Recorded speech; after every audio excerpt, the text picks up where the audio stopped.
मुख्यमंत्री देवेंद्र फडणवीस 2 दिवसीय दिल्ली दौऱ्यावर आज एनडीएच्या बैठकीला उपस्थित राहणार तर उद्या नीती आयोगाच्या बैठकीला हजेरी लावणार।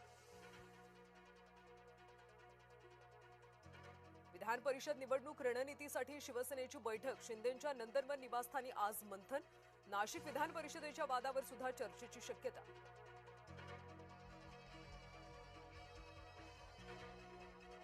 आज नरेंद्र मोदी बनले भारताचे सर्वाधिक काळ पंतप्रधानपद भूषवणारे पंतप्रधान। मोदींच्या तिसऱ्या कार्यकाळाला 2 वर्ष पूर्ण।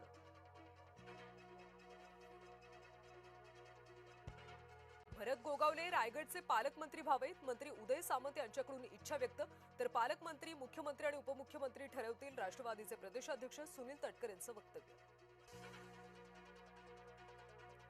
नाशिक विधान परिषदेमध्ये तिढा कायम। फडणवीस शिंदेंची गोकुळ गीतेंसोबत फोनवरून चर्चा झाल्याची माहिती। गोकुळ गीतेंच्या भूमिकेकडे सगळ्यांचं लक्ष।